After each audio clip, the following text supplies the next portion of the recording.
अस्सलाम वालेकुम दोस्तों, मैं हूं बिलाल मोइन और आप देख रहे हैं बिलाल मोइन यूट्यूब चैनल। मैं इस वक्त पाकिस्तान में हूं और पाकिस्तान का चप्पा चप्पा घूम रहा हूं और बहुत डिटेल के साथ घूम रहा हूं क्योंकि इस दफ़ा मैंने मतलब समझ लो अपने पूरे कैरियर जो था मेरा प्रोफेशनल कैरियर उसकी सबसे ज़्यादा छुट्टियां ली हैं और उसको मैं मज़े में इन्वेस्ट कर रहा हूं यहाँ पर पाकिस्तान में।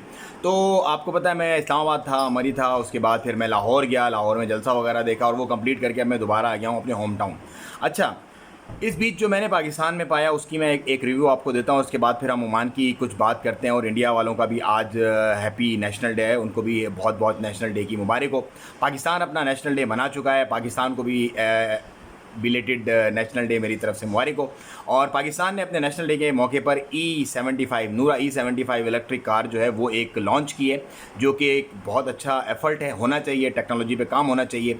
बात करते हैं कुछ पाकिस्तान की कि मैंने पाकिस्तान में क्या ऑब्जर्व किया आने वाले दिनों में। देखें, जहाँ गुर्बत, भूख, अफलास है, उसके साथ ही साथ एक बहुत बड़ा पोटेंशल है, क्योंकि मैं इस पीरियड में मैं इतने सारे लोगों से मिला हूँ कि आपकी सोच, और लोग करोड़ों रुपया यहाँ पर कमा रहे हैं। मतलब छोटे छोटे एंटरप्रेन्योर्स जो हैं वो करोड़ों रुपया कमा रहे हैं। बात यहाँ पर क्या है, जो मुझे एक लैक मिला वो मैं स्ट्रेट फॉरवर्ड आप लोगों से बता देता हूँ। वो ये है कि लोगों को हम लोग जो हैं वो लोगों को क्या करते हैं, सपोज़ अगर मैं 5 करोड़ या 1 करोड़ रुपया कमा रहा हूँ महीने का, तो मैं दूसरे को तरीका नहीं बता रहा कि यार तू भी ऐसे कमा सकता है। ये बहुत बड़ा मसला है। तो लोगों को हम क्रिटिसाइज़ करते हैं, लोगों को हम डीमोटिवेट करते हैं, मोटिवेट नहीं करते, उछालते नहीं है, उठाते नहीं अपने साथ। ये हमें करना चाहिए। अगर आपको एक तरीका है तो आप उसका जो अल्टरनेट तरीका आपको लगता है कि इससे पैसे बनेंगे वो उसको बता दें, अपना ही तरीका बता दें, वो अपने शहर में कर लेगा, आप अपने शहर में कर लें। तो जैसे कि मैं कुछ लोगों से मिला, मैं आपको एक छोटी सी मिसाल बताता हूँ। जनरेटर का काम करते हैं लोग, बड़े बड़े KVAs के, मतलब 500 KVA, 600 KVA, 300 KVA, करोड़ों रुपए की उनकी ट्रांजैक्शंस हैं, वो लोग कर रहे हैं काम। इसी तरह मैं कुछ ऐसे एंटरप्रेन्योर से मिला जो कि ऑनलाइन काम कर रहे हैं और बहुत अच्छा काम कर रहे हैं।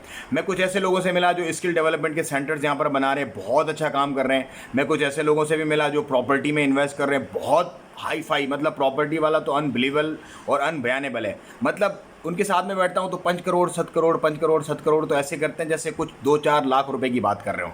तो भैया पोटेंशियल बहुत है, काम बहुत है। मैंने खुद भी अपनी कुछ इन्वेस्टमेंट्स यहाँ पर की हैं और क्योंकि मुझे यहाँ पर पोटेंशियल लग रहा है। और आप लोगों को मैं ये रेकमेंड करूँगा कि अगर आपके अंदर आप चाहते हैं कि यार आप पाकिस्तान में इन्वेस्ट करें, आप आएँ, पाकिस्तान को देखें, पाकिस्तान को विज़िट करें थॉरोली, और पाकिस्तान में फिर जो भी एक डिपार्टमेंट, जो भी एक शोबा आपको ऐसा लगता है, वो हेल्थ हो, वो टूरिज़म हो, वो स्टेट हो, रियल इस्टेट हो, वो ऑटोमोबाइल्स हो, वो आपका एविएशन इंडस्ट्री हो, आप उसके अंदर इन्वेस्ट ज़रूर करें। यहाँ पर भी प्रॉफिट मार्जिन्स बहुत हैं।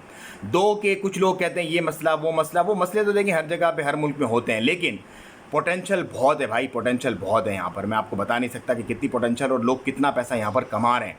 अच्छा, अब बात करते हैं हम सल्तनत ओमान की। कुछ सल्तनत ओमान की बात यह है कि कुछ लोगों को अरेस्ट किया गया, अरब नेशनल्स को, अरब नेशनलिटी से बिलोंग करते हैं। वो फ़ॉरेन करेंसी जो है ओमानी रियाल की, जो अपना उनके अंदर बेचते थे करेंसीज़, उनमें कुछ फ्रॉड करते थे लोगों के साथ और उनको अरेस्ट किया गया और लीगल प्रोसीजर्स उनके अगेंस्ट चल गया है।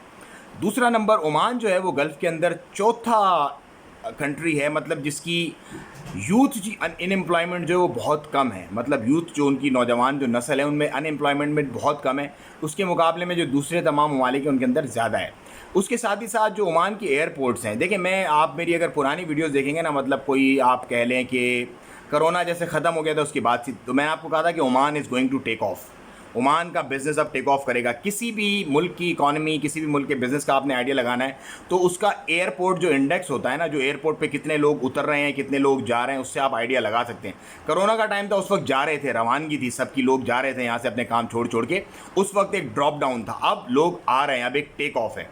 तो 113% ग्रोथ जो है वो बढ़ी है। मतलब जो इंटरनेशनल फ़्लाइट्स और जो ट्रैवलिंग हुई है सल्तनत ऑफ ओमान में, वो एयरपोर्ट्स ने जो ग्रोथ शो किया, अपने रिजल्ट जो शो किए हैं 113%, विच इज़ ह्यूज। मतलब पहले अगर 5 लाख लोग आ रहे थे तो अब 1 मिलियन से ज़्यादा लोग आ रहे हैं। तो ये इसका ये साइन है कि भैया अब Oman is ready to take off, और ओमान के अंदर आप एक अच्छा अपना हिसाब किताब कर सकते हैं, अपना बिज़नेस, अपनी अपॉर्चुनिटीज़ जो भी हैं उसको आप अवेल कर सकते हैं। उसके साथ ही साथ कुछ मामलात मैं आपसे डिस्कस करूं जो कि ख़रीफ से रिलेटेड है। ख़रीफ सीज़न जो है वो इस वक्त फुल थ्रोटल में चल रहा है, क्योंकि मेरे पाकिस्तानी देखने वाले भी बहुत ज़्यादा, उनको मैं बताता चलूँ। सल्तनत ओमान में एक सलाला में एक शहर, एक विलाया है दोफार।